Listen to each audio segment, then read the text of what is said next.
quelles sont les 8 lois de la gestion du temps et de tous les mécanismes psychologiques inconscients que l'on peut développer et qui nous font perdre notre temps, bouffer notre temps, qui nous font procrastiner.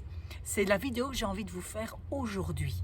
Bonjour, je m'appelle Karine Deville, je suis experte en puzzle d'équipe, c'est-à-dire que j'accompagne des chefs d'entreprise à se bâtir une équipe autonome, une équipe qui va savoir travailler ensemble, que vous soyez là ou pas, pour gagner en sérénité, pour pouvoir être focus sur votre zone de génie et de pouvoir vous libérer de votre équipe. Et cerise sur le gâteau, de pouvoir avoir une croissance à 2 chiffres au bout d'un an, simplement grâce à l'équipe. Alors, tous les chefs d'entreprise sont, cherchent à gagner du temps.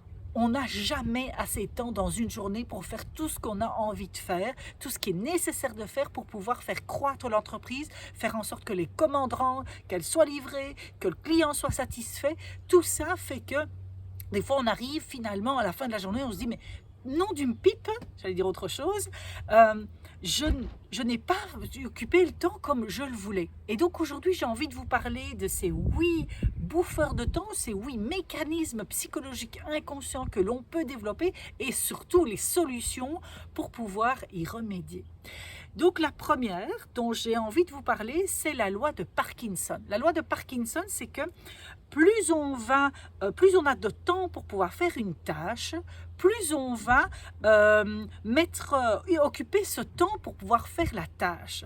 La solution à ça, c'est de pouvoir vous fixer un timing précis pour pouvoir faire cette tâche. J'ai par exemple de 10h à 11h, à 11h elle doit être terminée parce que j'ai autre chose. Il va falloir vous mettre une autre contrainte également derrière parce que vous pourriez vous dire oui mais enfin à 11h j'ai quand même pas de réunion, etc. Non, mettez-vous une contrainte, engagez-vous publiquement ou faites quelque chose en tous les cas qui chez vous, vous savez que grâce à cette contrainte, vous allez passer à l'action et vous allez tenir votre engagement. Ça, c'est la première, c'est la loi de Parkinson.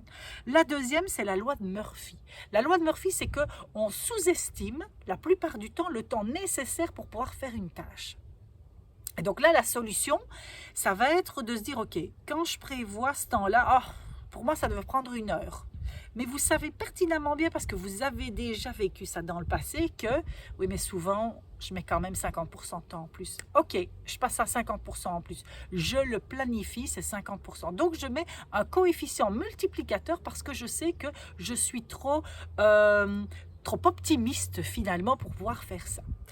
La troisième loi, c'est la loi de Carlson, c'est-à-dire que plus on va avoir de tâches à faire, plus on va perdre en productivité. Et donc Carlson le dit, la productivité va augmenter quand on se concentre sur une tâche à la fois. Donc ce qui va être nécessaire pour vous, c'est de regrouper les tâches qui se ressemblent dans un même pot, pour pouvoir se dire, je traite mes emails, je traite peut-être ma compta, etc. Parce que ça, c'est des choses qui sont des choses, des actions où je dois envoyer finalement mes instructions à gauche et à droite. Je vais les mettre dans un pot et puis alors je vais également limiter le temps que je vais octroyer à ça, c'est-à-dire je vais me dire ok, mais là ça va être nécessaire de pouvoir faire ça et donc ça va être de mettre là-dedans et puis après je vais mettre une pause. Ça, c'est la loi de Carlson.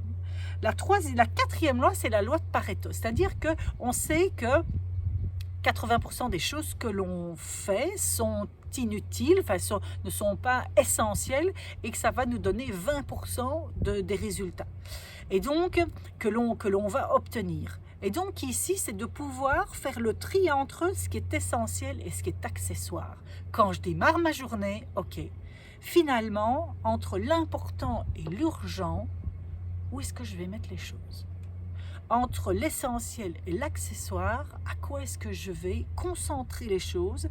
Et donc, il y a une expression qu'on utilise beaucoup dans l'entrepreneuriat, c'est j'ai des tâches à 10 euros, à 100 euros et à 1000 euros. Les tâches à 10 euros, c'est des choses qui sont, que je pourrais même déléguer. Les tâches à 100 euros, c'est des tâches où je fais le job pourquoi je suis payée. Pourquoi j'ai la fonction dans l'entreprise? En quoi c'est utile? Et les tâches à 1000 euros, c'est les tâches quand je travaille sur mon entreprise. Qu'est-ce qui va faire que cette tâche, elle va m'amener des contrats à 10 000, à 20 000, à 30 000 euros? Et c'est là-dessus qu'on doit se concentrer parce qu'il n'y a que 20% des tâches qui vont nous amener finalement 80% des bénéfices. Et c'est de se le rappeler. Allez, peut-être pas systématiquement, mais par exemple, tous les débuts de semaine, finalement, à quoi est-ce que j'ai consacré ma semaine? Est-ce que j'ai consacré ma semaine à des choses qui étaient importantes, des tâches à 1000 euros? Est-ce que j'ai consacré beaucoup de tâches à 10 euros? Et donc, si j'ai consacré beaucoup de tâches à 10 euros, finalement, qu'est-ce que je dois déléguer? Qu'est-ce que je dois faire passer à l'intérieur de mon équipe? Qui est-ce que je dois engager dont c'est la zone de génie et que lui fera un meilleur finalement travail que moi?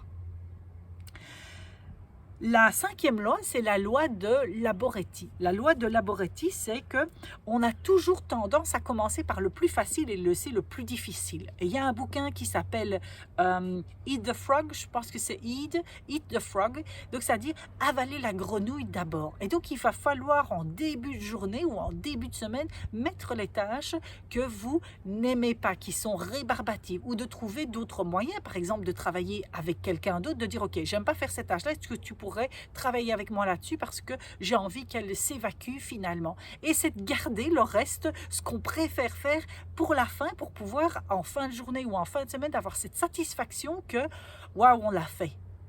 On a fait le plus dur et puis on a terminé par nos récompenses, les choses que l'on adore faire dans notre métier.